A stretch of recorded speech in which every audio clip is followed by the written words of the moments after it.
There's a news conference about to begin from Michigan Governor Gretchen Whitmer, a Democrat, after 6 men were charged in a plot to kidnap her and overthrow several state governments. Let's listen in.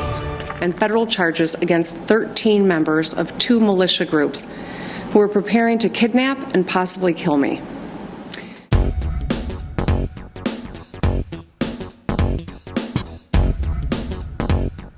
This should be a moment for national unity, where we all pull together as Americans to meet this challenge head on with the same might and muscle that put a man on the moon.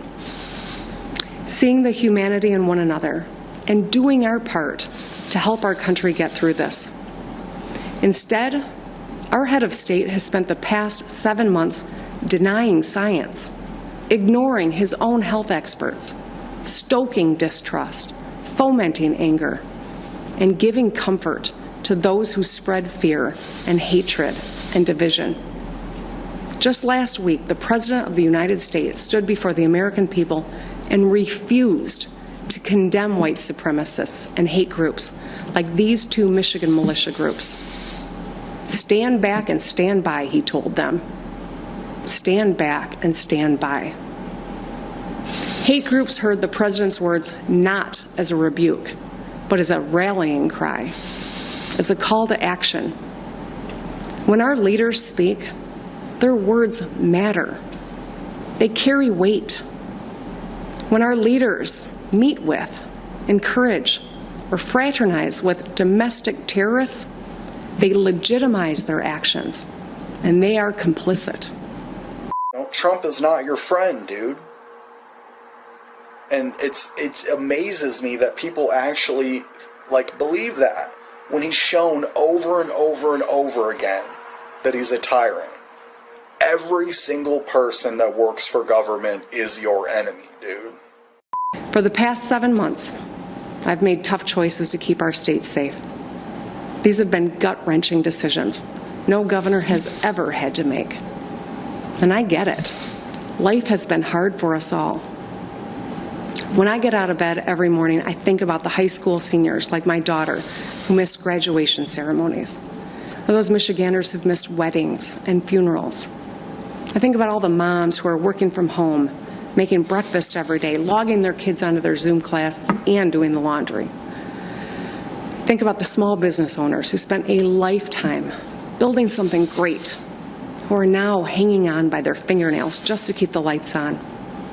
Governor Gretchen Whitmer facing heavy backlash over her COVID-19 response, and now many want to see her out of office. A new Change.org petition has already gathered more than 175,000 signatures calling on her recall. The petition blames her for the coronavirus outbreak in Michigan and business closures. A petition to recall Governor Whitmer because of her COVID-19 response has been approved by the Board of State Canvassers. The petition calls for Whitmer's recall based on her closure of some non-essential businesses during the pandemic. A website has been set up for the petition. If it collects over 1 million signatures in a 60-day window, it'll qualify for the statewide ballot. The governor's critics are using a 2-pronged approach. The first is a petition drive to get enough signatures to try and repeal the 1945 Emergency Powers Act, which has been the law she's been using to extend her emergency power. The other is an attempt to recall the governor from office. She put COVID positive patients in the nursing homes with the healthy patients. And that was not okay. 39-year-old Chad Bozzi of Albion's a political activist and businessman. He needed 3 attempts to get recall language right. His perseverance paid off, though. He believes he speaks for many Michiganders. There's going to be irrevocable harm for so many business owners. The governor's supporters appealed the petition's language, and so for now, the effort to collect 500,000 signatures is stalled. Meantime, in order to end around the governor, a drive called Unlock Michigan started collecting signatures. They'll need more than 1 million to repeal the 1945 law through a legislative majority vote, and do so without fear of a veto.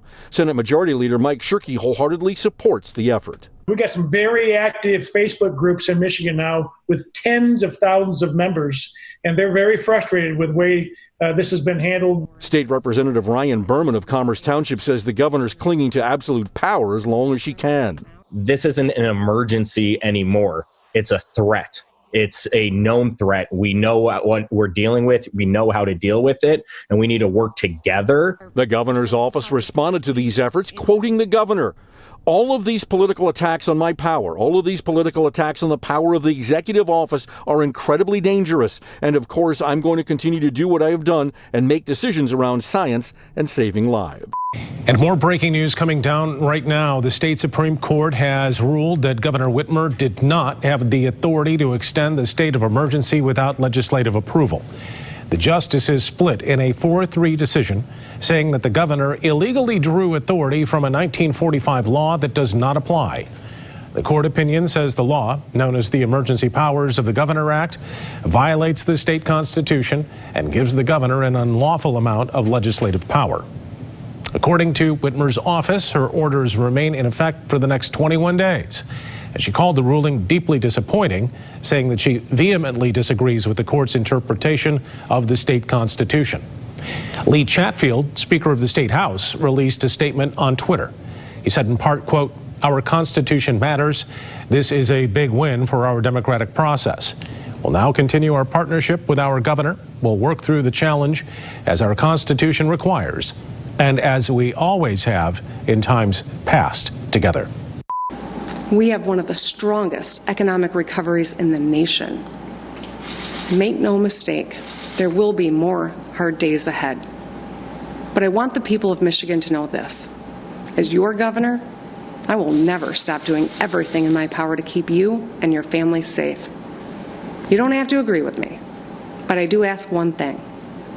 Never forget that we are all in this together. There was a lot of social media chatter over the weekend about whether the governor and her family had gone to their second home up north. Also, questions about her husband and had he used her position to try to get their boat up there, put in the water ahead of others. My husband made a failed attempt at humor last week when checking in with the small business that helps with our boat and dock up north. Knowing it wouldn't make a difference, he jokingly asked if being married to me might move him up in the queue. Obviously, with the motorized boating prohibition in our early days of COVID-19, he thought it might get a laugh. It didn't. And to be honest, I wasn't laughing either when it was relayed to me, because I knew how it would be perceived. So let's get through it together. Thank you. You've been listening to Michigan Governor Gretchen Whitmer, a Democrat, speaking for the first time since the FBI foiled an alleged plot to kidnap her. Yeah, so it's 6 individuals in connection to the plot, the alleged plot to kidnap the governor. But there are also several other people who were arrested as well by state authorities, which the authorities there say were part of a militia. Of course, this was all in hopes, according to authorities there, to overthrow the government, their unhappiness with the governor, and just generally their unhappiness with government overall.